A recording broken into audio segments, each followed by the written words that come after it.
Well, welcome everybody for the Lolly and Pop gear review. And you got to remember that we are a pair of baby boomers in our 60s. Our goal was to have me a little over 30 pounds and Lolly about 25 pounds, and that included 3 days of food and water. I started at 33 pounds and Lolly started at 29 pounds, so we were pretty close. Let's get started. Well, good morning everybody. It's time for a gear review for a hike on the Appalachian Trail. And so we thought we would just start at the bottom of our bodies, then work up. So very first was I actually used Merrells the whole time. Really loved them. This is actually my third pair of them.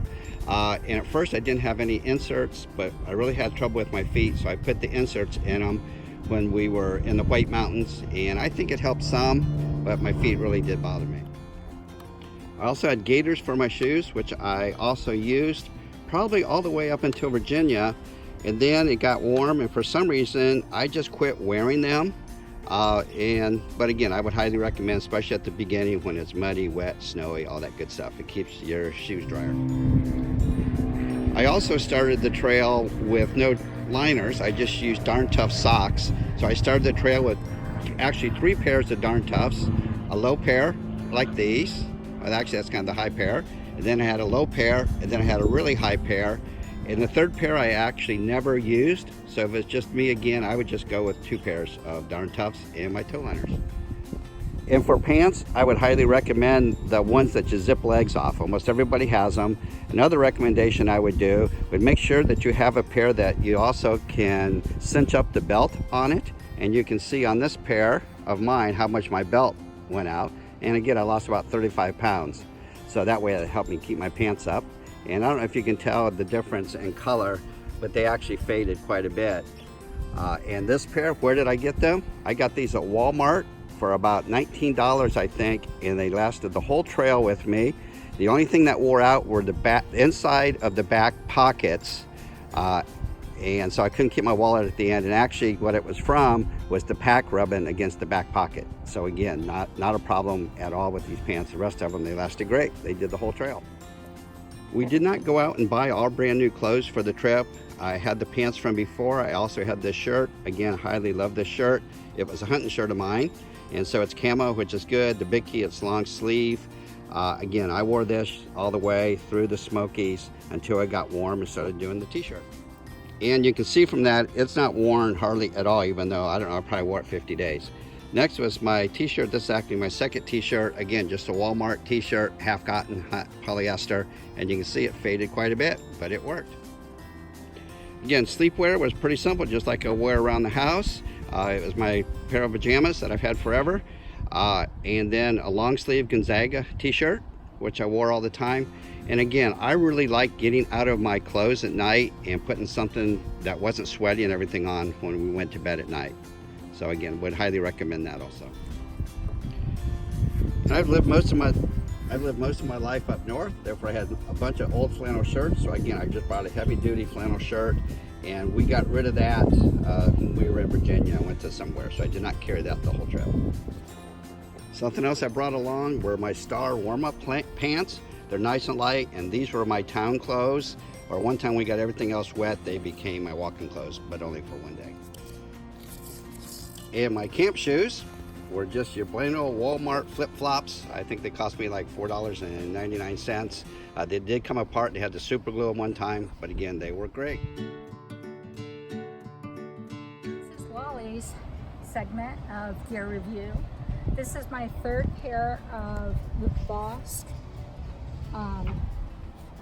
VASQE trail runners, constant velocity. And they were really good.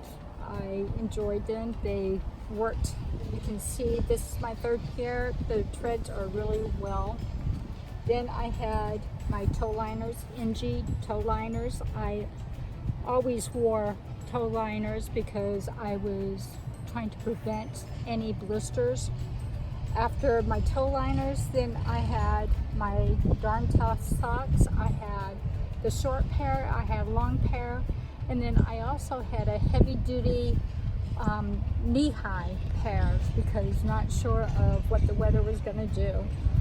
Then always preventative, I wore knee pads. because when I started, I had knobby, knotty knees, and I wanted to protect my knees to get muscle.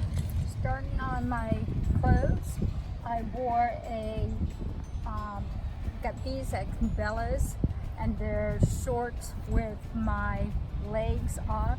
As you can tell, my legs are very different color than my shorts because I got really warm and I didn't really wear the legs very much. So you can tell the different colors. Also, these are large, and again, I ended up using Kurt's belt to keep them up on my hips. Eventually, I did get other pants when I went back home in June. The top, I wore a long sleeve start, just a lightweight, athletic Reebok shirt, and it is a long sleeve. And you can see it's pretty well worn where my backpack was, the different colors. And then I also went to short sleeves eventually, and it again is just an athletic shirt, quick drying. So if you were sweaty and everything, you can take it off and air dry it, and it would air dry really well. Okay. Again, for my sleepwear, I just had a pajama shorts and top to get out to sleep. Usually in our quilts and liners, you really don't need anything, but with cold weather, I wanted to keep something on. And when we get into camp, I would take my trail runners off and wear my camp shoes, and they're pretty worn. You can see I've done those all the trail. They're water shoes, so they worked very well at camp. And then for town clothes, basically it's just biker shorts and a quick dry top, and that's it for my clothes. All right. Okay, here's your puffy. And there's my puffy. Did a pretty good job. We started March 9th, and it was really cold and snowy, so we both brought our hoodies with us. And you can see they're real tree hoodies, and we actually got them at Walmart. And again, we really liked them with the hoods, and it kept us warm the entire time. Once we made it to Irwin, Tennessee, we got rid of our hoodies, and we also got rid of the pants on our frog togs because we had never used them. Our rain gear consisted of frog togs, and again, we didn't use them very much, but when you needed them, you need them. And my biggest thing I really loved is I carried an umbrella. What I paid $4.99. Where else but Walmart?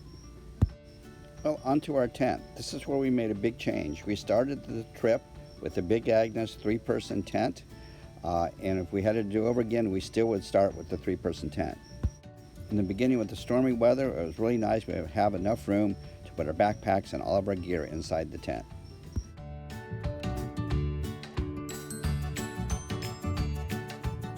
In Virginia, we switched to another Big Agnes tent, but it was a 2-person UL2 tent. As you can see, it's a lot smaller and weighed about 3.5 pounds less. And we did keep the ground cloth from the 3-person tent, and it worked out really well as a ground cloth, and we also used it as a tarp a couple times to stay out from the rain. One of the advantages of losing over 30 pounds a piece was that we fit in the tent just perfect. We both had seat to summit quilt liners, and again, we really liked them, and a lot of the times we actually just slept in that when it got really warm. We started with Willex air mattresses, and they did not last the entire trip, so we ended up buying some new ones. Lolly got a medium-length thermal rest, partially self-inflating, and it worked great. A fellow hiker who had to get off the trail gave me his thermal rest, so I gave it back to him when I was finished with the trail. The quilts we used were hammock gear, 20-degree quilts, and actually that worked perfect for us. I would highly recommend that you get one with a toe box that you can close and zip up, because this keeps your feet a lot warmer in the cold mornings. Now on to our cook system. everyone, this is our cookware. This is a Stanley, not real light, but it worked great. Again, you gotta realize there was two of us, so we need a little bit bigger cookware. The big key is the pocket rocket, which is what we use there. And again, the pocket rocket, this is the most amazing thing. I've got it online, and they really do work great. And it just fits on here like this.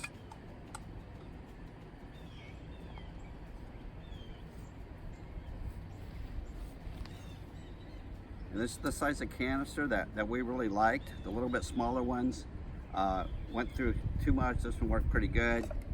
And then we also had this.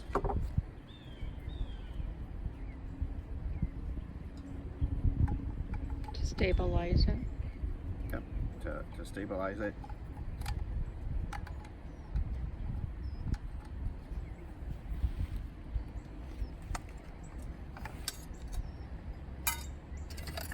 Out of our cup that we put in there and worked perfect.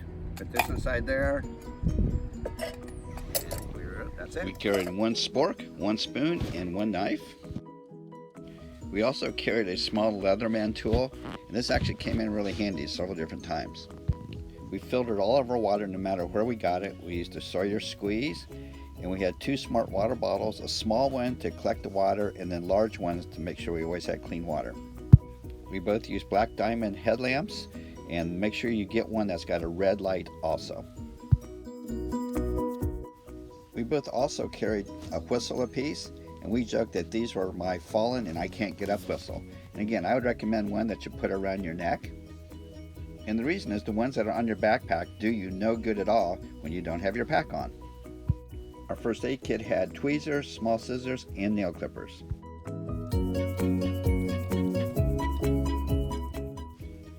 And for blisters and other things, we had KT tape, and we could not have lived without it. And yes, we even did take our electric toothbrush with us.